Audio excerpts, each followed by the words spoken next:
Amanannaa koo yammuun of biraa dhabu ilaalee bitaaf mirgaa abdannaa gaafa rakkoo abjuu jiruu koo fixee qalbii cabee miixadhee gaafan dhabu waan tokko haalaaf yeroo laallatee yoo na dhiisee godaanu firrin baraaf abdadhu sammuun na guduunfamee hunduu gaaddidduu ta'ee dhabus waan hin qabadhu abdiin koo awwaalamee yammuu jiruun si'achi du'a ta'ee mul'atu jiraatti na liqimsuuf yammuttii natti gamu boolli afaan bal'atu hunduu fuggissoo ta'ee garaan koo na raafamee naaf dhumeera yoon jedhu yaadni koon gulaalamee haalli koo na faallessee ta'uu didu akkam fedhu abdii jiruu koo gogsuu fi gaafa oduun du'aa wuursee dibbee gurraa tarsaasu mukan qabadhu dhabee gaafa ammeenya baraa haalli anatti tasaasu wabii jireenyaa taatee seenaa awwaalame kaastee galma jigenni jaartu quba keetiin utubdee gatamaa bakkee keessaaf kan iddoo sirrii laattu dadhabaa humna hin qabne isa sirratti of gateef kan da'oo dhugaa taatu amanannaan koo si'i kan haalli san jijjiirre abdiin baraan jiraatu amanannaa koodhati kanan waa gurratti himu dhoksaa koo samanamaa qabaannaan na jaallattee dhabnaan narraa gortees nan salphiftu akka nama namnoo hiika sirrii laatu gatiittii safaratee gulantaa wallakkaa'a waan naafu fakkaatee funyoo du'aan harkisee baasee ala na kaa'a dhiisee na bira darbaam utuun funyoo maradhee muka du'aatti fiigu anoosi qofan argee jaalalabbummaa isaatiin kan fannoo irratti naaf dhiigu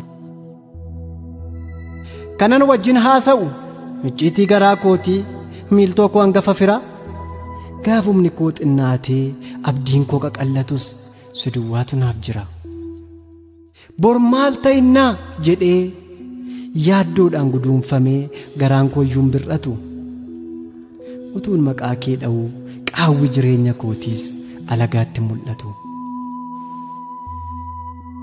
iyya koo naaf dhageessaa gurra kee natti qabdee yammuun waamu maqaa kee ariifattee nageessaa kan namaan hin durfamu gaaddidduun gargaarsa kee gurraacha'ee fuulli kee kan natti hin argisiifne amala jijjiiramaa abdii jireenya kootii gaaddisa gaafa rakkoo miiltoo koo samanama icciitii koo tatanaaf dhoksaa baroota keessaan si wajjiniin hasaasa ciniinsuu jireenya koo wargama jabaa gidduuyyuu quba keetu na baasa gaariin naaf ta'e siini dhooqqee sochootuu keessaa ol labaasi harki kee haala hiika dhabe keessatti kan tasanan daganne naaf hin argamu akki kee si qabadhee homaan ta'u dacheen kun hunkutaa'us siiqeerraa galagalee hammaatus gaarii ta'us kakuun jijjiiramneedha murteesseen sitti gale tulluu guddaan ni dhoosu eessa dhaqeensi shakkaa irreen kenni kaleessa jabinaangoo keessana isa yaarkota tarsaasetu of himatana keessaa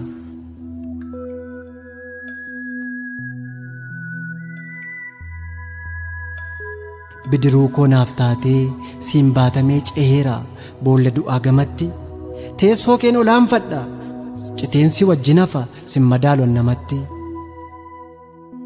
namarraa addaadhatti hangam gaarii akka taatees an argeera bobaa kee tuuta meeqa gidduudhaa iyyata koo dhageessee naaf birmatte qofaa kee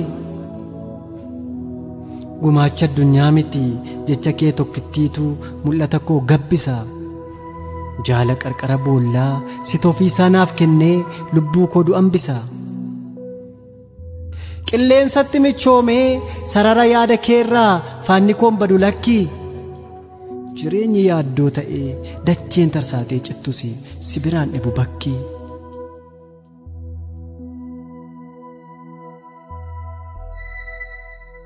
fala naaf ta'a jedhee ofumaa ganda labu jooree gammoojjiif badda. Bobaa kee jalan seena isa lafeetti lubbuu godhu hojjetee dinqii adda. Kakuu kennarra jira haalli biyya jiitessu tarkaanfii koo hin takaalu. Wanti biyya lafaarraa coolligee baduuf jiru yoomuu sirra naan caalu.